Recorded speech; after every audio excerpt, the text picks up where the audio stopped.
Hey, does anyone remember when YouTube used to be good? No, me neither, but let's pretend. I mean, I get it. With the ascension of our corporate Google overlords, it's kind of easy to romanticize this old era of YouTube before advertisements and algorithms ruined everything. And for sure, there were some funny, creative, and talented people who just wanted to share what they made and entertain an audience. That's one way to look at it. Look, let's not kid ourselves. We spent a lot of these early days bullying 13-year-old Rebecca Black for no good reason, spamming everything we didn't like as gay, among other stale, repetitive one-word comments. And the most subscribed YouTube channel was a horrifically annoying chipmunk boy. Hey, Sam! Damn it, it's a Weezer! No hate to Lucas, I know he's doing very well. As the great authors would say, it was the based of times, it was the cringe of times. And I don't think anything best exemplifies this dichotomy more than pop song parody channels. Wake up in the morning looking greener than Shrek. Where is that donkey? Sleeping If you weren't there, these might be seen as a regrettable product of 2010's YouTube, like gross Elsa Spider-Man videos or a Ouija board dead celebrity 3 a.m. not clickbait gone wrong. But no, the folks behind these channels were among the biggest creators, the biggest videos from this era were pop song parodies. Like, you guys don't know, these videos got views. Plus, these channels were just people's childhoods. A lot of kids who grew up with these parodies know the lyrics to the parody songs more than the originals. It's kind of crazy, actually.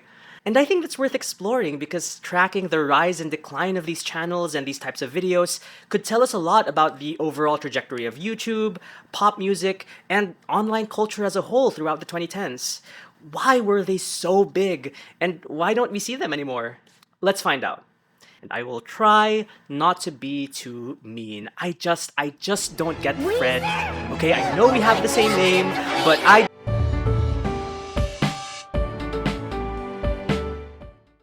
Hello, mother. Hello, father. Here I am at... For as long as popular music has been a thing, people have been making fun of it, parodying it, you might say. As early as the 1500s, apparently, and well into the 20th century. Like this song, A Letter from Camp by Alan Sherman, released in 1963, was sung to the tune from a popular opera at the time, and supplemented with new lyrics meant to convey a humorous story. But of course, if we're talking about parody music in the second half of the 20th century, there really is only the one guy. The one guy that everyone associates with comedy music. You probably already know who he is. Don't you tell me you're full, just eat it. Weird Al got his start in 1979 with an accordion-based send-up of My Sharona by The Knack called My Baloney. Bologna? The song was then sent to Capitol Records, who released it as a single, and this kick-started his long career spanning 4 decades making parody music. He and his band were really gifted musicians, and honestly, Weird Al was so much more than just the parody guy, but that's what he got known for because he was just the best at it, the most successful. One of the things that would make his work stand out was that he would take existing popular songs and make them about something else, something a lot more innocuous, a lot more unexpected. I think only 2 songs in his discography actually comment on the artists and songs that he was parodying, but others like I Like Rocky Road, Like a Surgeon, Amish Paradise were about something else. And also, getting your song parodied by Weird Al is like a badge of honor for musicians, a sign that your song was big enough to be parodied by the Weird Al. But despite his fame and cult status, he really only had the one hit, the one Billboard Top 10 hit kind of late into his career called White and Nerdy, released in 2006. Think I'm just too white and nerdy. Can't you see I'm white and nerdy? Man, 2006 was a time. Did you know that I was named Time Magazine's Person of the Year? Thank you. And I wouldn't have been able to accomplish such a momentous feat had it not been for a certain website that launched a year before. That website being, of course,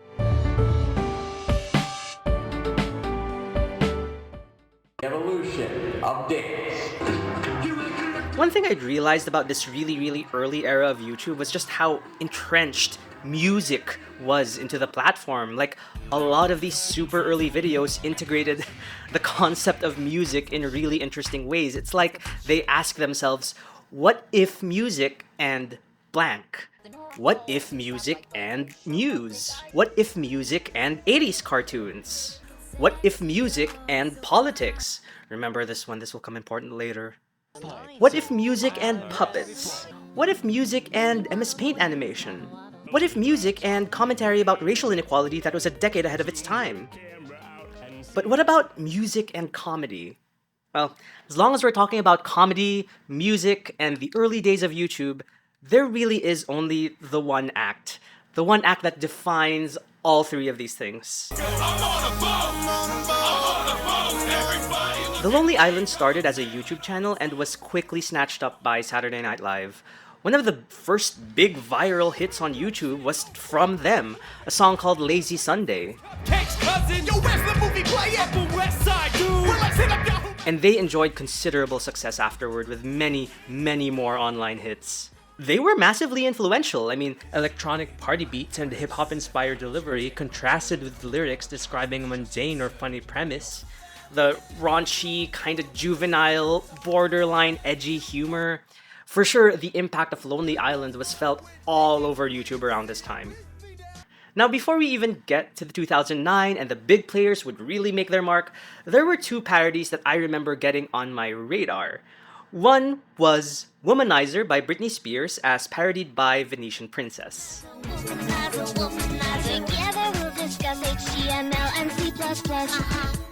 See, whenever I watch videos like this, I try to ask myself, what is the core joke? What is the thing that we are meant to laugh at? So, like, for this one, the joke is obviously, hot girl likes nerds. Okay, I do think that the inclusion of the hot girl makes the premise of this video a little condescending, but I still like it because Venetian Princess slays. She would go on to make a couple of other parodies after this, which also went viral, so I would watch them. They're a fun time. Another video that I recall at the time was Stars Are Blind by Paris Hilton, as parodied by the channel O Movies. I can't do time.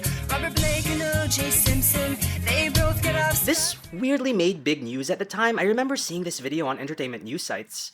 And the joke is a rich, famous socialite is going to jail, as well as a bunch of prison jokes. My roommate's a woman named Mitch. This is a little cruel, but it's a lot less cruel than what we would get in the next decade, so get ready for that. Anyway, these are the only two that I remember from 2009, so if there are any pop song parodies that you remember, actually let me know in the comments, because researching for this video gave me so much nostalgia, which is the only thing keeping me going right now, because I prefer living in the past versus the horrifying reality that is the present, and I'm scared. I'm old and I'm scared. Ah! Before we proceed to the 2010s, I kind of want to dissect why these pop parodies would do so well. Well, for one, search engine optimization and online algorithms were just starting to become a thing in public consciousness, and these pop song parodies took advantage of that, because if people search up trending pop song, they will also find your parody of trending pop song, because it also happened to be trending. You know, the timing's just kind of perfect.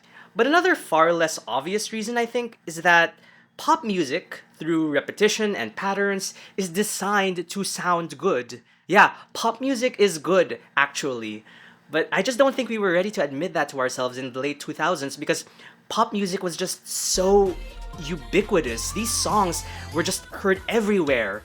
In the radio, going outside, going to bars and clubs, ew. In the early 2010s, pop was just this huge, inescapable steamroller of a force that everyone had no choice but to listen to. So if you didn't want to feel like a rube by willingly listening to Katy Perry, you could instead listen to a Katy Perry parody, and therefore listen guilt-free to catchy, hooky tunes and melodies with different lyrics that could even be mean and cruel and mocking to Katy. It's kind of a win-win. Am I reading too much into this? You know, a lot of these parodies just had juvenile humor, and that alone was enough to appeal to the kids and preteens at the time. By the way, I am limiting this discussion to channels that specifically parody songs poking fun at the artist and music, so I'm not going to be delving into those legendary Minecraft songs you kids love so much. Creeper. So here we are, in the new decade, it's 2010, and one channel would get insane views and become the defining channel for parody in the first third of the next decade. And that would be...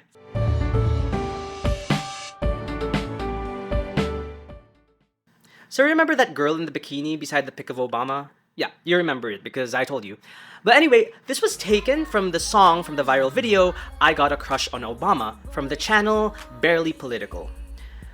If I were to describe what the core Barely Political channel was in the early years, I would call it the toddler iPad kid version of the Colbert Report. Yeah. Barely Political would hire a comedian and musician, Mark Douglas, that's him over there with the guitar, and he would launch a separate non-political series on the channel called... The very first video that the Key of Awesome did was actually an original song, a metal song about the compulsion to watch cat videos on the internet. That's either super dated or super timeless, I'm not sure. Do people still watch cat videos? Well, anyway, they would release a bunch of other joke, comedy songs in the vein of like The Lonely Island. And interestingly, they would also release what they'd call sound-alikes, where a song is parodying an artist but isn't poking fun at a specific song. It's just like a general genre or general person. Well, anyway, they randomly decided to do a direct parody of Kesha's TikTok, poking fun at the lyrics, exaggerating them to be way too real, having a twist ending where Kesha was just pretending to be a party girl. That video was released on February 3, 2010. It was called Glitter Puke, and that video blew up.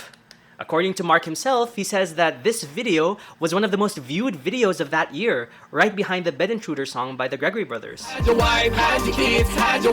And I actually remember this video growing up. You could not go anywhere on YouTube without seeing this thumbnail. Alright, now is as good a time as any to discuss Key of Awesome and Barely Political's really highbrow, clever, business-savvy marketing and branding techniques and SEO. And by that I mean boobs. Boobs, butts, and boobies. Oh my! I don't know if the word clickbait was already commonly used yet, but Barely Political had already mastered the art. I mean, looking back, like, we have to ask ourselves, why would a primarily teenage male YouTube audience click on these thumbnails? Let's really think about this. After simply putting boobs in thumbnails became passé, they would mellow out by just putting the faces of the actors, which is surprisingly restrained for the 2010s. One other comedic restriction that Mark Douglas and a lot of other YouTube parody channels encountered at the time was fair use. Now, in order for the channel to be able to directly rip off the melody and beat of an existing pop song and sell it on iTunes, they needed to talk about or make fun of the song or artist so that they could legally be considered parody under fair use. They couldn't do that Weird Al thing, like singing about whatever they wanted. We're trying to do not so many of these parodies where we're just like, I'm Bruno Mars and I do this, and I go over here, and then here's Mark Ronson. So that's what's called fair use. And that you can get away with. But I've been trying to actually license the songs. The record companies are like, nah, we're good. We don't want you to parody it. Because I was gonna do a thing called All Day Funk, was just about being in a funk and being depressed and then a bunch of people dancing kind of sad. On an episode of the podcast Main Podgirl, YouTuber Quinton Reviews felt that it was this specific limitation, this necessity to talk about or make fun of the song or artist that led the parodies to be kind of one note and mean.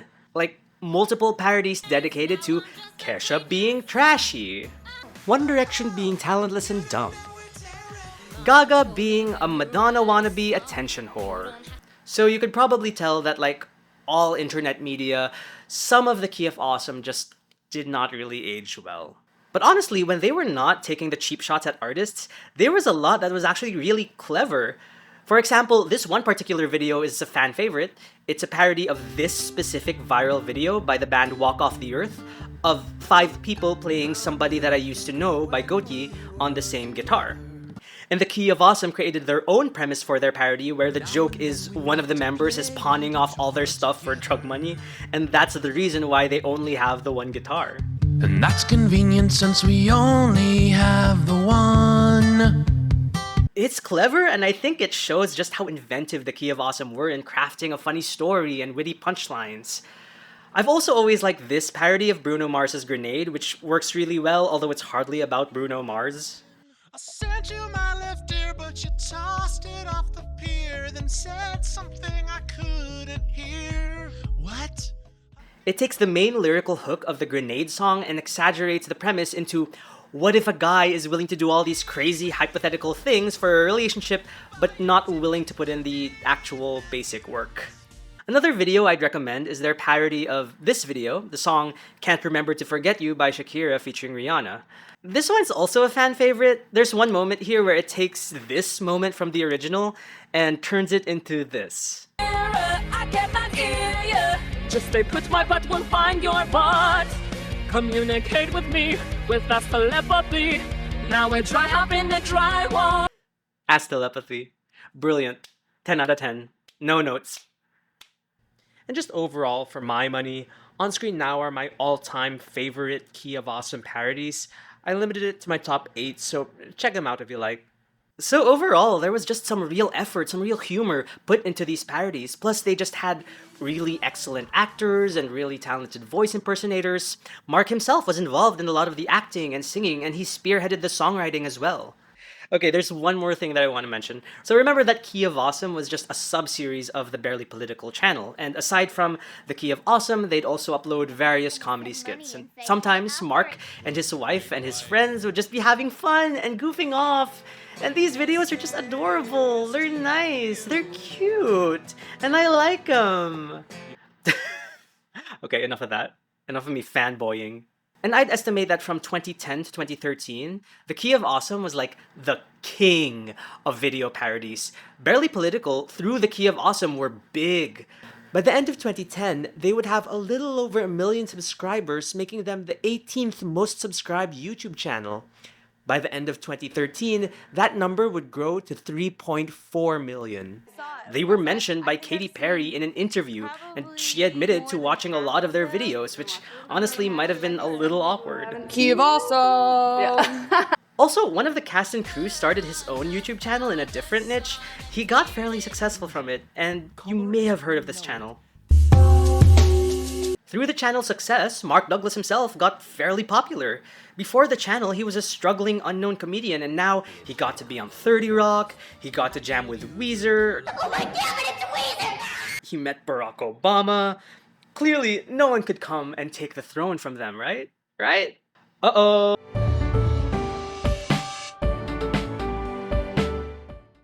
Bart Baker is... Okay, so he was inspired by The Lonely Island, and his first parody, which used the beat to Black Eyed Peas' Boom Boom Pow, was about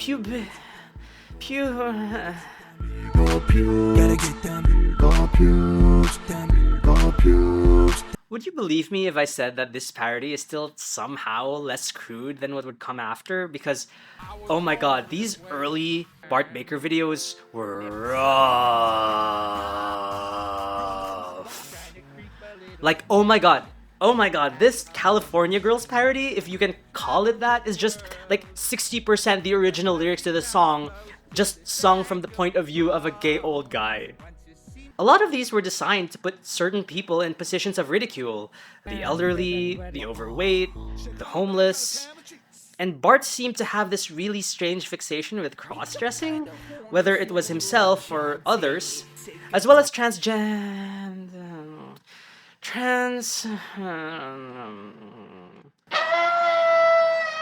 Look, if I were to try and dissect every objectionable thing in these parodies and the impact this would have on the kids and what kind of message they would absorb and bring into adulthood, we would be here for 5 hours. So I'm just gonna move on, okay? Thank you! One parody that really took off was that of Rebecca Black's Friday.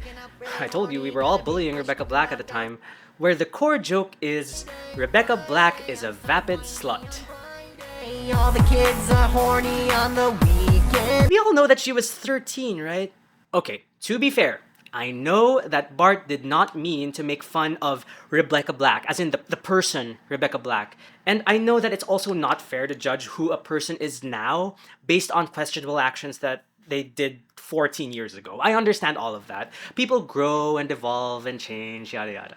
And I'll give Bart this, he worked his ass off. For real, like his work ethic is insane. Billboard called him one of the most prolific parody makers.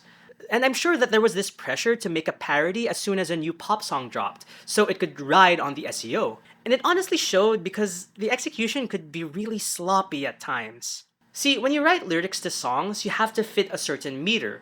You have to fit the cadence so that you don't put emphasis on the wrong syllable. So maybe due to time constraints, Bart didn't do this in his parody sometimes, and it would make the words sound so wrong. To sing this obnoxious chorus that I actually took out an insurance policy. You hear what she said about taking photos? You can only shoot her left side. If you think that I'm nitpicking, it's because I am. But it's also like in every Bart Baker parody video, and it's impossible to unhear. He also has this tendency to go for the easiest target, and like the Key of Awesome, it started to become very one note and very mean very quickly. Like, for example, his one joke is that, ooh, Taylor Swift dates a lot of guys. And this also Satan for some reason, don't ask. And that would just be like the whole thing. All 9 of his Taylor parodies were like this. Also, I understand that he didn't intend to destroy the reputation of any artist. I don't think he's vindictive like that. But he would go on off-the-record lives and mine uncomfortable public tabloid drama that it would start feeling a bit too much like a personal attack on the celebrity. I don't know, that's just the feeling I always got. Around mid to late 2014, he surpassed the Key of Awesome in terms of subscribers, and one of the keys to his success was just that he had a face, he had an identity. The channel was named after him. This was a double-edged sword because the success of the entire channel depended on whether you liked Bart Baker as a person or not. And if there's one thing that I would admire him for, it's his sharp marketing instinct. He knew his audience, he knew what they wanted, and fed that to them for years. I mean, just look at these YouTube thumbnails. There was a time when every goddamn thumbnail looked like this, like a 3-headed monstrosity, like a clickbait Cerberus. However, this is just my opinion, and it's not meant as an attack on Bart Baker or his fans, but watching Bart in these videos, there was kind of like a YouTuber phoniness about him. Again, it's that sharp marketing instinct that almost verges on like sellout territory. It's like, I don't know if he really had any passion for any of this. Like, who is Bart Baker underneath all the parodies and the mean jokes? Am I being too judgmental? Too cruel? Okay, I want to be nice, and I'm honestly inclined to be because his videos meant a lot to the kids and preteens at the time, the Zoomers who grew up on his videos. So if you like the guy growing up and watched all his videos and shared his videos to your family and friends, none of this is meant to be a judgment on you or your tastes. I mean, there are plenty of online content creators that I grew up with that are iffy and not so good in hindsight, but I still have vaguely lingering affection for. I live in a glass house. I am nostalgia. I will say this. Bart has real skills as a performer, as a beatmaker, as a comedic actor, and especially as a singer. Despite his occasional liberal use of autotune, but... And because his parodies were always kind of mean-spirited, whenever he targeted a worthy song or artist that deserved it, it would feel kind of satisfying, almost like a broken clock kind of thing. I personally think his best video was his parody of Blurred Lines, because he specifically calls out the lyrics for being creepy and sketchy and awkward. Maybe I'm just hurting, but no means yes in my mind. So totally sucks. He was actually ahead of the curve on the discourse, so... Which... Oh my gosh, feminist icon Bart Baker. I watched a truly brain-rotting amount of Bart Baker parodies to be able to make this video. I did that for you. And I did notice how he kind of mellowed out as time went on. Like 2016 onward, like his songs would be a lot less about the artist and more about the song lyrics. If there's one video that I would recommend, it would be this parody of the Chainsmokers' Closer. It's hardly mean, and there was one setup and payoff that I actually got a good chuckle from, so, you could check that out. Actually, if I were to rank them, I'd probably put these parodies among my top 5 favorites, so, check them out if you want. If the Key of Awesome were big, Bart got way bigger. For example, at the start of 2015, he had 5 million subscribers.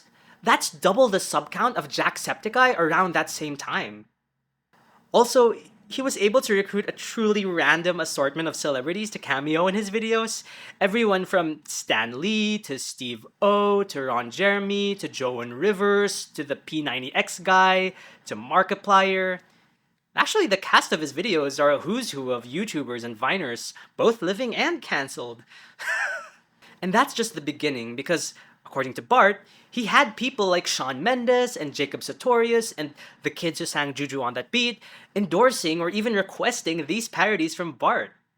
Just like Weird Al, it almost became a rite of passage for modern pop musicians, a sign that you made it. Speaking of Weird Al, It might seem crazy wearing stripes of pride. he would release his comedy album filled with parodies called Mandatory Fun in 2014. The music videos he released were well-liked enough because he's Weird Al and he can do no wrong, but they also kind of received a muted response. I mean, these views are great, obviously, but just not what you'd have expected from someone of Weird Al's level of fame and caliber. One of the reasons might be because the songs were recorded through a major label, who kind of screwed him over, by the way, and by the time the music videos came out, the songs were already out of date. Like, Weird Al made videos for Blurred Lines and Royals, but released them after they had dropped out of the Billboard Hot 100. Months after Bart Baker and the Key of Awesome had already gotten to them. One thing that stood out to me at the time was when Weird Al did a Reddit Ask Me Anything around that time, he said that he found it challenging to find ways to differentiate himself from other parodists on YouTube, which, really think about that. Weird Al, the most universally beloved and timeless figure in not just comedy music, like all of music for the last 40 years, felt like he had to compete with a guy who made this. Daisy Dukes, bikinis on top. So even if they were a little past their prime, both Key of Awesome and Bart Baker were getting millions of hits per video that would be released nearly weekly. These are numbers that most creators would kill for. So that's it, right? 2 YouTube titans dominating the game, cultivating a loyal audience of young people. And if there's one thing we know about YouTubers, it's that once you're relevant, you are guaranteed relevance forever.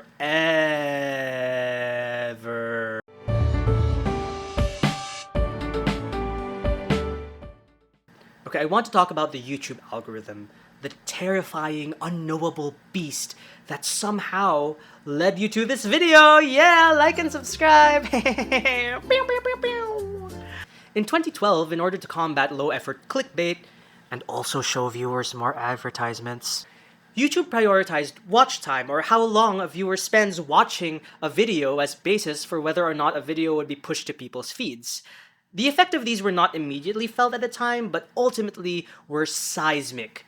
Because if there was ever a divide that you could consider old and new YouTube, it's this. So now the meta became finding ways to make your content as long as possible while not expending too much cost or effort. This gave rise to genres like vlogging, let's players, tech and product reviews, media analysis. Ew, media analysis. But you know the type of short, high-effort content that got sacrificed because of this change? Animation videos for one, and music videos. You know, the things that require a recording studio, a set with huge professional lights and cameras, actors, wardrobes, props, even CGI at some points. You look at any behind-the-scenes videos of Bart Baker or Key of Awesome, these are not cheap. All for a 4-minute video, you could only put like 2 adverts in that. And this was compounded with what is now referred to as the adpocalypse in 2016, where several YouTubers had ads pulled from their channels, impeding their ability to make money. Supposedly it was for not being family-friendly enough or having adult-oriented content, but it honestly seemed super arbitrary. People didn't know what the guidelines were. And along with many other channels, this messed up Bart Baker's channel in particular. And that does suck. I have a lot of sympathy for him in this case. Something I didn't mention before was that the Key of Awesome was owned by Next New Networks, which was then acquired by YouTube in 2011, who helped manage and fund the channel. In Bart Baker's case, Maker Studios helped manage and fund the channel. And in both of these instances, the companies would eventually cut ties with the channel, leaving Mark Douglas and Bart Baker as independent creators. Now, I think the reason why these companies and channels parted ways is kind of complicated. I think something about org restructuring. But I would honestly speculate that maybe one of those reasons the companies didn't want to be involved with these channels anymore was just there's no more money to be made on YouTube, especially not to fund these extremely elaborate videos. So that was all on the YouTube side, but let's take a look at what's happening in the world of music. Remember when I said that pop music was like this unstoppable, ubiquitous steamroller of a cultural force that everyone knew about? Well, in the late 2010s, streaming became really popular, and you could now basically listen to whatever you want. Goodbye, radio, and going outside the house without headphones. Pop music became far less significant, far less of a concern to the normie everyday person, so it became far less of a draw to make fun of a lesser-known song. For example, in the Key of Awesome's case, they made parodies of Green Light by Lorde, Fetish by Selena Gomez, Bon Appetit by Katy Perry. These were decently big, but none of the original songs had hit the top 10. None of these came close to like A Telephone by Lady Gaga or California Girls. Plus, I think that there's something to be said about changing sensibilities in humor. You probably caught on to that, like some internet humor just does not age well, and like now it's deemed in poor taste to be mean-spirited to pop stars, to put it lightly.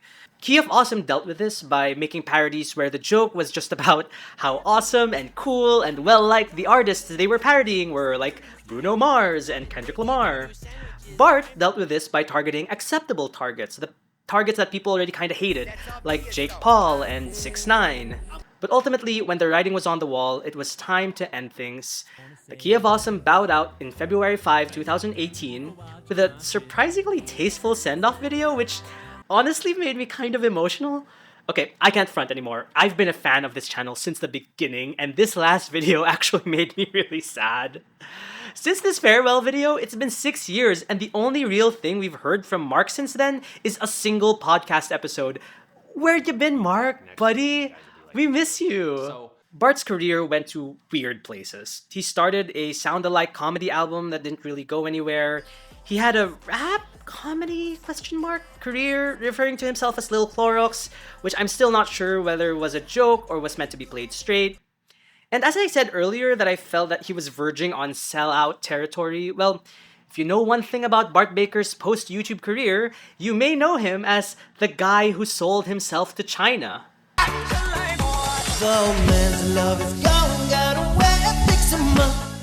Yeah, he was recruited by some Chinese company to translate and sing Chinese songs in English on TikTok without any comedy or commentary. And apparently he was really successful at it, just as much as, if not more than, he was on YouTube. He went back to the US and filmed one rap video promoting some crypto coin, vanished for 2 years, and now spends all his time on Twitter still promoting that goddamn crypto thing. Guys, I'm sad. Like, I'm not even a Bart Baker fan, but this portion just made me sad. Where have you been, Bart? We miss you, the real you.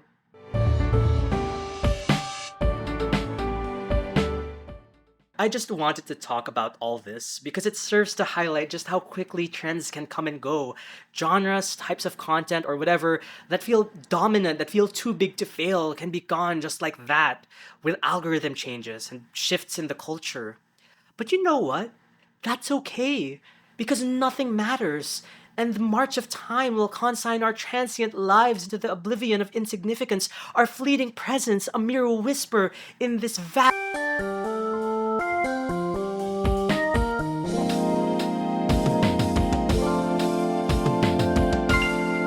Thank you so much for watching. Even if you've never watched the show American Idol, I would recommend that you watch my last video on that. A few, like me, are kind of fascinated with this like weird intersection between like the internet and pop culture.